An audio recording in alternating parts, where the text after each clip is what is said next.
auditeurs et téléspectateurs de la radio et télévision Tambara, vous pouvez désormais suivre votre chaîne de télévision préférée Tambara sur le satellite BadrSat 7, angle 26 degrés Est, fréquence 11010, polarisation verticale, symbole REC 27500.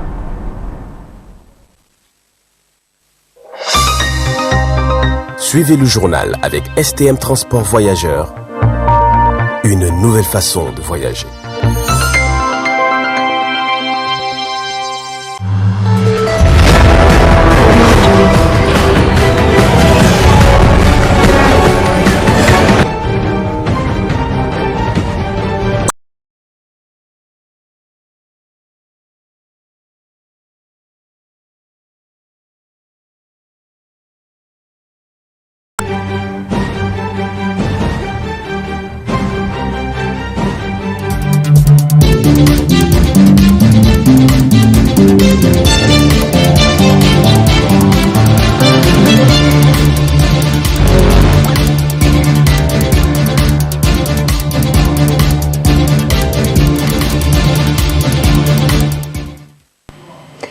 Bonsoir à messieurs, dames, très ravi et réel plaisir pour moi de vous retrouver pour ce 20h15 sur la voie et le miroir de la femme.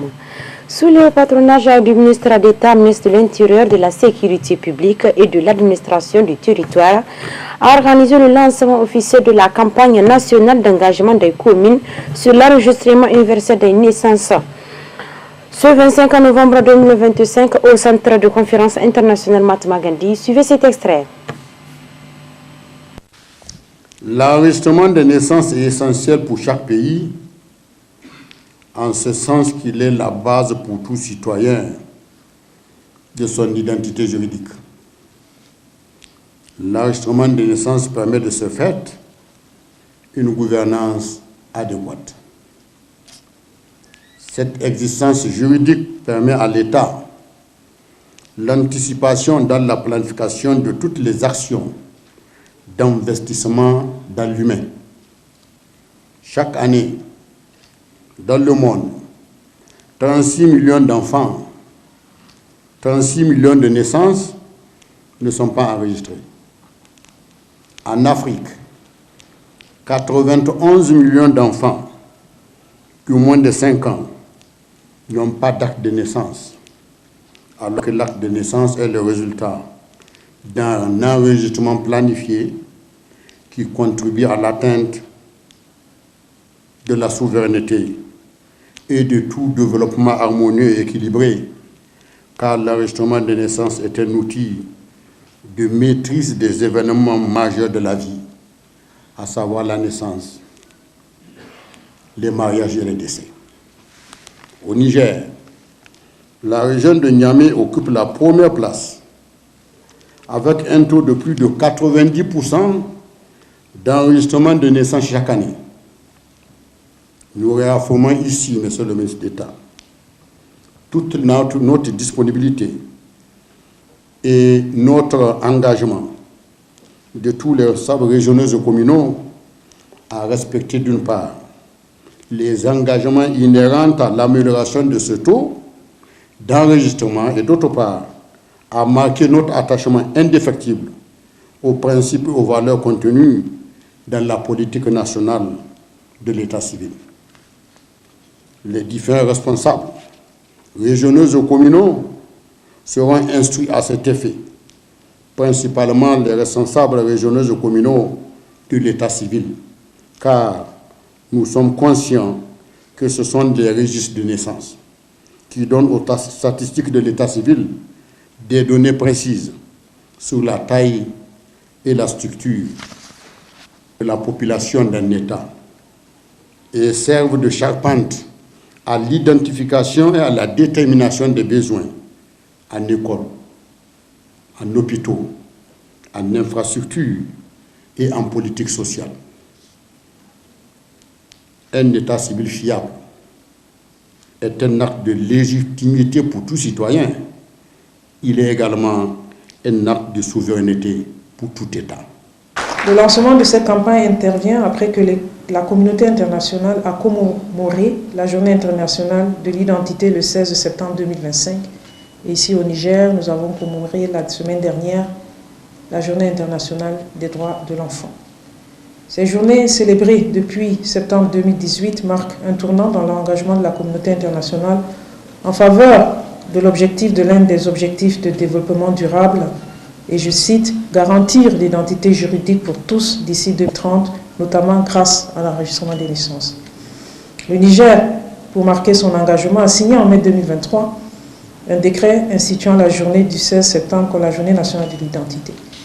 Et l'UNICEF salue ici cette décision qui souligne une fois de plus l'importance accordée à la question de l'enregistrement à la naissance et comme il a été si bien rappelé par le gouverneur de Niamey, une action qui est une porte d'entrée vers tous les autres droits d'un enfant et d'un citoyen, notamment le droit à la santé, l'éducation, la protection contre les abus, l'exploitation.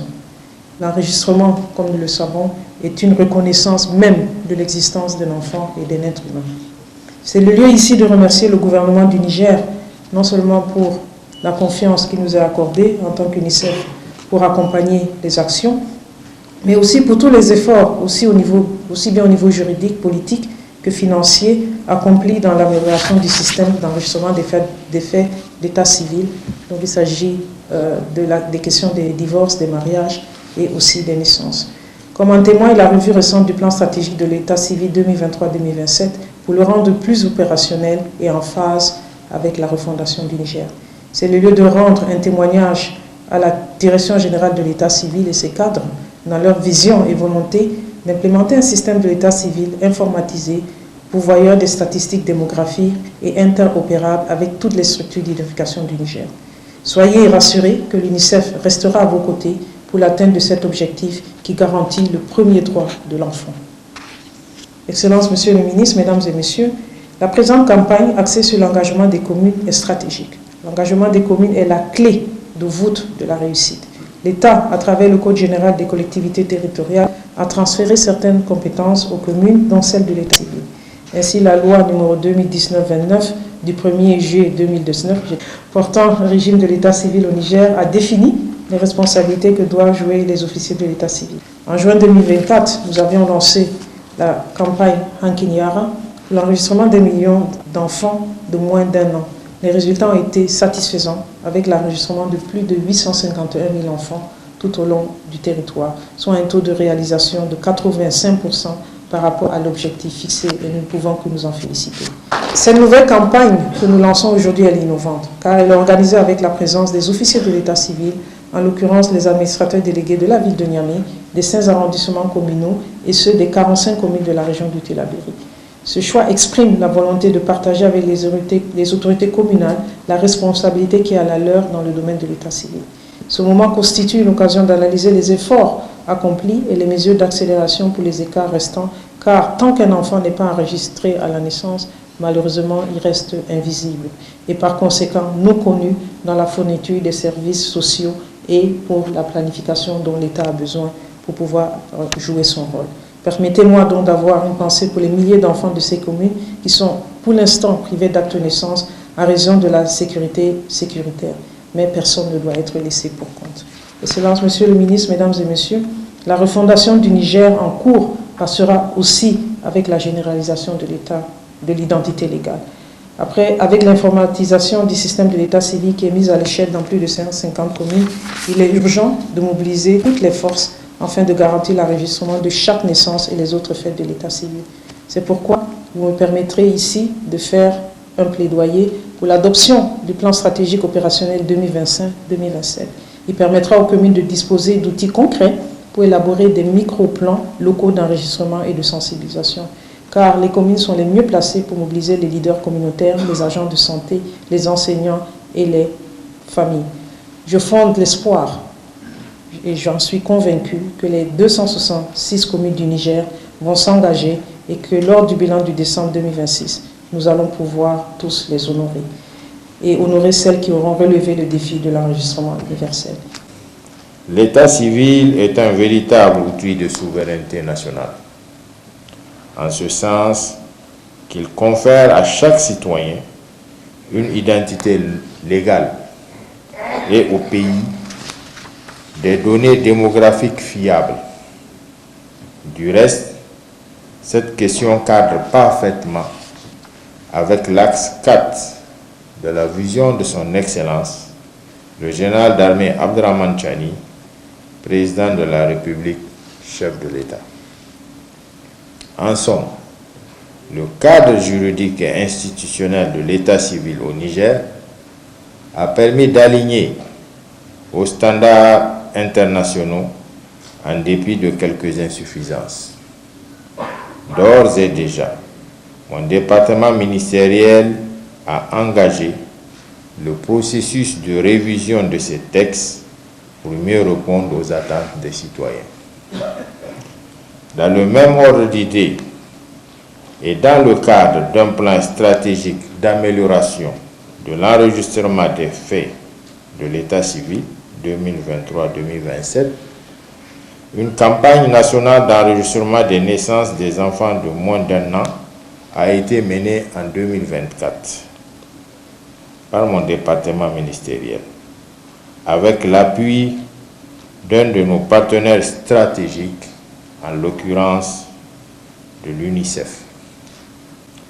Cette campagne a permis d'enregistrer 855 569 naissances, portant ainsi le taux national d'enregistrement des naissances à 68,61% en 2024. Ces résultats probants montrent que le progrès significatif a été accompli. Cependant, malgré ces résultats encourageants, beaucoup reste à faire en matière d'enregistrement systématique des faits d'état civil au Niger. Face à cette situation, j'engage les acteurs concernés, notamment les administrateurs délégués, à s'investir pleinement dans l'enregistrement des faits d'état civil dans leur sphère de compétences. Pour réussir votre mission d'officier d'état civil, mesdames et messieurs les administrateurs délégués, il est de votre devoir de mener une campagne soutenue de mobilisation en faveur de la déclaration des faits d'état civil dans les délais avec le concours, entre autres, des communautés, des services techniques, de la chefferie traditionnelle et des leaders d'opinion. En tout état de cause, je puis vous assurer que mon département ministériel s'engage à créer les conditions idoines pour vous accompagner en vue d'assumer efficacement votre mission. Mesdames et messieurs, après ce lancement, des forats seront organisés dans toutes les régions du pays sur la même thématique. L'objectif de ces rencontres est de renforcer l'engagement des autorités locales, permettre de partager les bonnes pratiques et d'identifier les obstacles qui entravent l'enregistrement systématique des faits d'état civil. C'est également l'occasion d'inviter les 266 communes du Niger à prendre les mesures nécessaires en relevant de manière significative le taux d'enregistrement systématique des naissances pour être primé champion des droits des enfants. Sur ce, je déclare ouvert les travaux de la campagne nationale de l'engagement des communes sur l'enregistrement universel. Lancement du Forum national des médias communautaires sur la communication inclusive et responsable porté sur le thème « Le rôle des radios communautaires et des autorités locales dans la promotion des droits de l'enfant, la consolidation de la paix, de la cohésion sociale et de la gouvernance locale ». Suivez plutôt.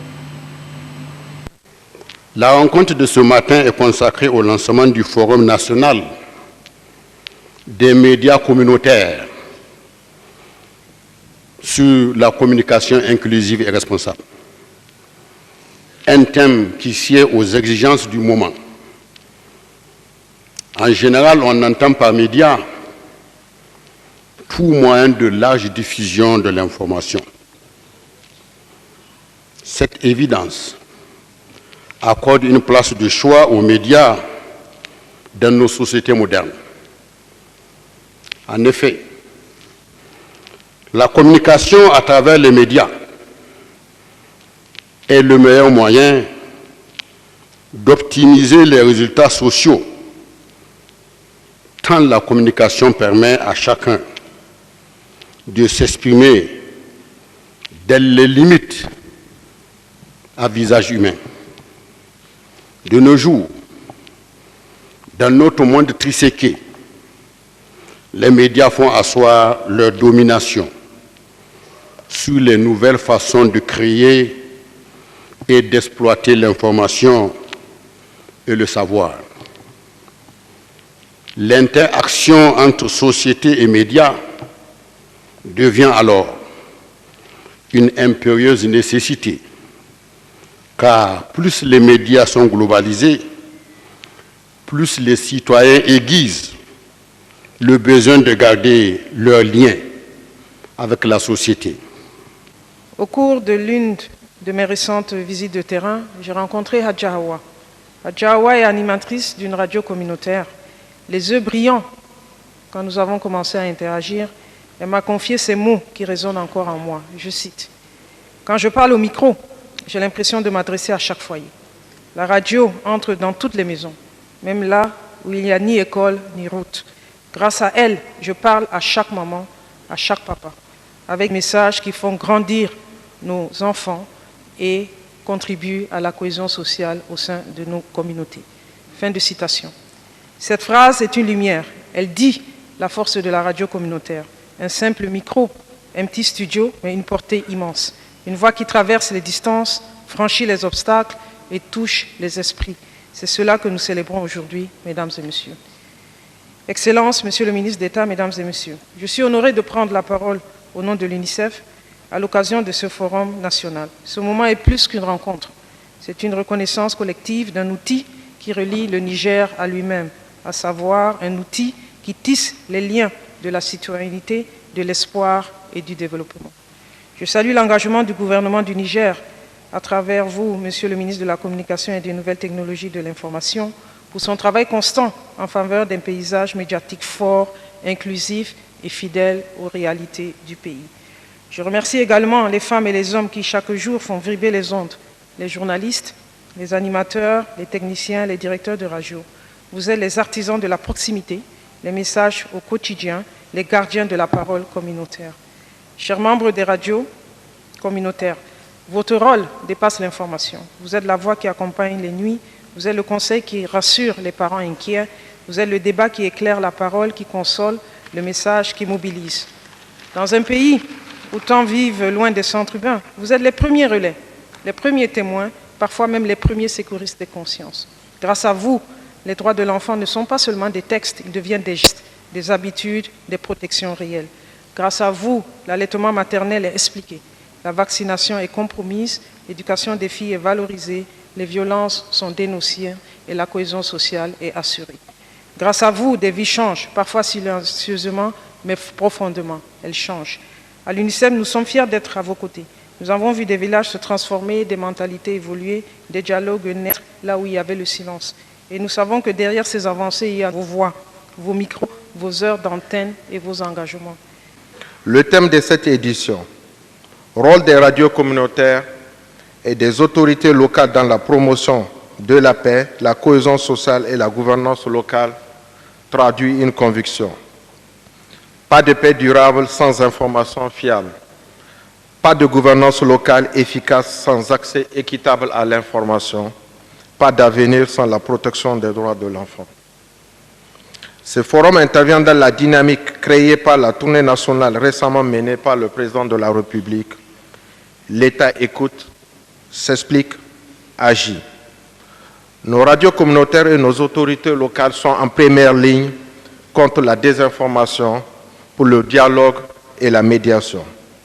Mesdames et messieurs, les radios communautaires, par leur proximité avec les familles et les communautés, sont des outils essentiels pour diffuser les messages de protection, prévenir les violences basées sur le genre, sensibiliser sur la scolarisation et la santé des enfants, lutter contre les mariages précoces, promouvoir la paix et la tolérance. Mesdames et messieurs, Le Niger fait face aujourd'hui à une montée préoccupante de la désinformation et des manipulations, en particulier sur les réseaux sociaux. Ces phénomènes fragilisent notre cohésion nationale et alimentent parfois les tensions. Face à cela, nos radios communautaires et nos autorités locales sont la première ligne de défense. Le Forum sur la communication inclusive et responsable, que j'ai l'insigne honneur de présider la cérémonie d'ouverture des travaux, a pour thème, je cite, « Le rôle des radios communautaires dans la consolidation de la paix, la cohésion sociale et la gouvernance locale ». Fin de citation. Constitue à n'en point douter, et au regard du contexte actuel de notre pays, une composante de poids dans la dynamique en cours pour la réaffirmation des valeurs fondamentales qui participent de notre identité. En effet, le réseau des radios communautaires, de par leur nombre de radios qui le composent, plus de 200 à ce jour, leur dissémination sur l'ensemble du territoire national et leur proximité avec les communautés est un puissant levier pour porter des messages en temps et en lieu à destination d'un auditoire cible avec le maximum de chances que ces messages produisent leurs effets. L'infrastructure communicationnelle étant en place, il appartient aux acteurs sur le terrain, qu'il s'agisse des autorités administratives et coutumières, des organisations de la société civile ou des acteurs économiques, d'en faire bon usage pour passer les messages sur les différents aspects de la vie socio-économique et sécuritaire locale. Pour sa part, l'État au niveau central veillera au respect par tous les acteurs du cadre législatif et réglementaire qui régit ce secteur, ainsi qu'à la préservation de notre espace médiatique, de l'intoxication informationnelle par les canaux étrangers au service d'intérêts sournois. Mesdames et messieurs, à l'échelle planétaire, nous n'ignorons pas que l'information représente depuis toujours et aujourd'hui encore plus un enjeu majeur car participant à la bataille d'influence entre les puissances et un moyen de manipulation des opinions à des fins subversives. C'est du reste à cela que nous assistons dans l'espace AES, avec ces derniers temps de véritables assauts médiatiques mensongers sur la situation sécuritaire. Le tout orchestré dans le seul but de déstabiliser nos institutions. Mesdames et messieurs, comme vous le voyez, ce forum sur la communication inclusive et responsable et le rôle des radios communautaires a une portée qui dépasse largement le cadre de la gouvernance locale et touche la communication globale. Mesdames et messieurs, j'ose espérer que vos échanges à l'occasion de ce forum qui durera 3 jours permettront un partage fructueux de vos expériences respectives et de vos réflexions, déboucheront sur des perspectives concrètes d'amélioration de vos performances.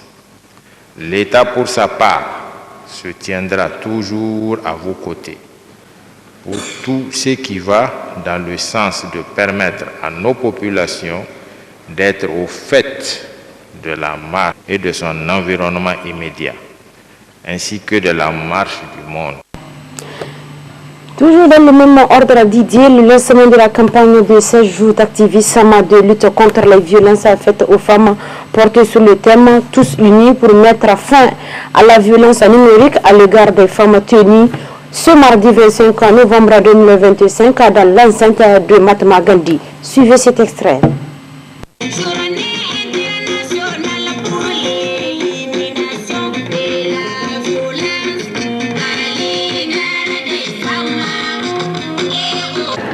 Cérémonie dédiée à un sujet devenu central dans nos sociétés modernes. Le thème de l'édition 2025, Tous unis pour mettre fin à la violence numérique à l'égard des femmes. Une nouvelle forme de violence, mais aussi destructrice. Mesdames et messieurs, à l'ère du numérique, nos vies sont de plus en plus connectées. Les réseaux sociaux, les plateformes digitales et les outils technologiques ouvrent des opportunités extraordinaires. Mais ils sont aussi devenus des espaces où se déploient de nouvelles formes de violence. Harcèlement en ligne, cyber-intimidation, diffusion d'images ou vidéos intimes sans consentement, usurpation d'identité, chantage numérique, menaces, insultes et discours haineux. Ces violences ne laissent pas de traces physiques, mais leurs effets psychologiques, moraux et sociaux sont profonds. Elles détruisent des vies, brisent des carrières, isolent les femmes et portent atteinte à leur dignité. Mesdames et messieurs, face à cette réalité, c'est un défi qui nous concerne tous, au premier rang desquels le président de la République, chef de l'État, son Excellence, le général d'armée, Abdourahmane Chani, qui a fait de la lutte contre les violences à l'égard des femmes et des filles une de ses priorités. La lutte contre les violences numériques n'est pas seulement l'affaire des femmes, c'est l'affaire de toute la société. Aujourd'hui, en ma qualité de représentante du groupe de référence de la société civile, œuvrant dans le domaine des violences basées sur le genre, je m'adresse à vous pour briser le silence autour d'une violence insidieuse qui prospère dans l'ombre des écrans, la cyberviolence ou violence numérique à l'égard des femmes et des filles. Face à cette menace, une approche globale est essentielle. Les efforts doivent être conjugués entre le gouvernement, les organisations non gouvernementales et les citoyens pour un espace numérique sain. Le Niger a déjà renforcé son arsenal législatif, notamment par l'ordonnance de juin 2024 qui modifie la loi sur la cybercriminalité. C'est une étape cruciale pour envoyer un signal clair. La cyberviolence ne restera pas impunie. Agissons ensemble pour un avenir numérique plus sûr, car notre mission est double. Prévenir en éduquant nos jeunes sur les dangers et les bonnes pratiques du numérique. Protéger en rendant des voies de recours plus accessibles aux victimes.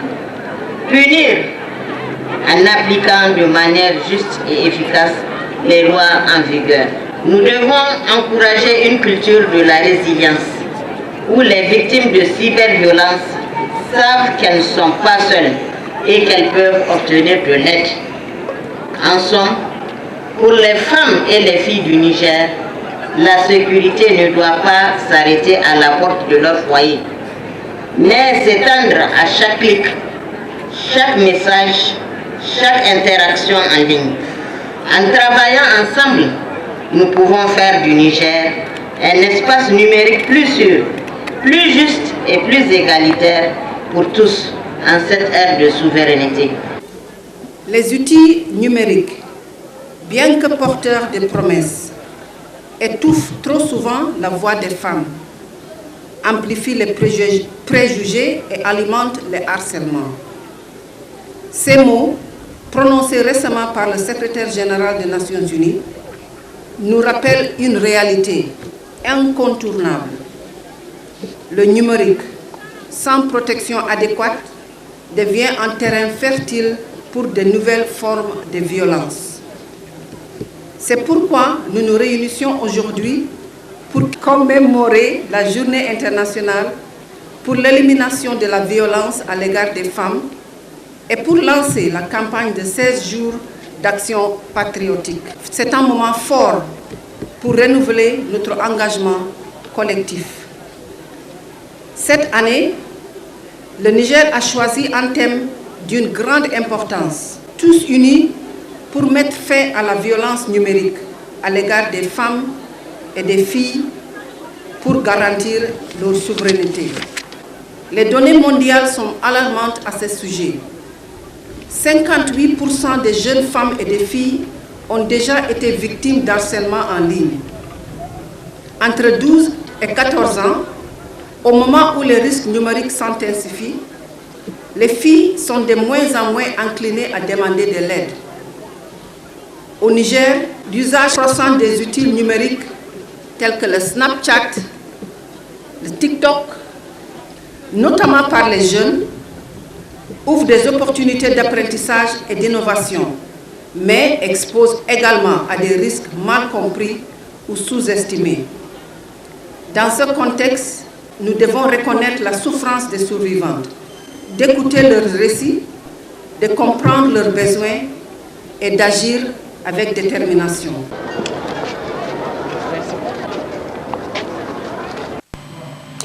Messieurs, dames, c'est ici que se referme ce 20h15 sur la voie et le miroir de la femme et sans oublier de dire à nos autorités de lutter pour mettre fin à la violence des femmes au Niger. Bonne soirée.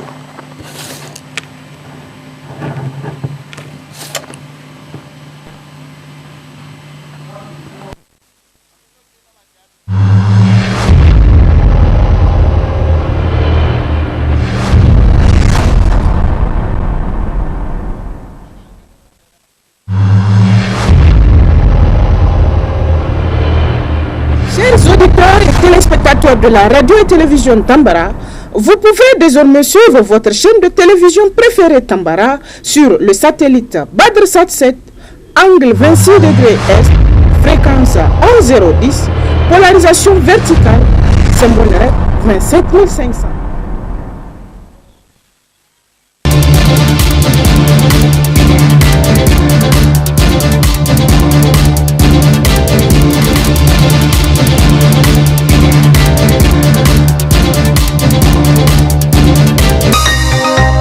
Ce journal vous a été présenté par STM Transport Voyageurs. Une nouvelle façon de voyager.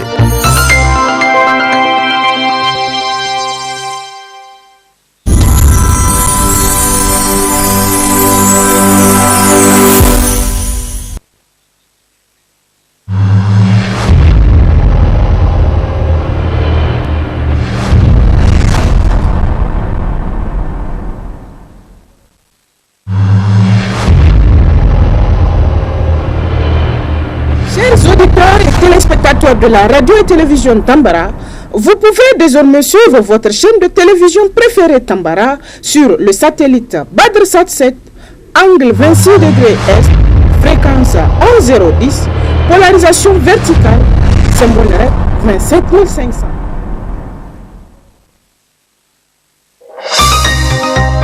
Suivez le journal avec STM Transport Voyageurs. Une nouvelle façon de voyager.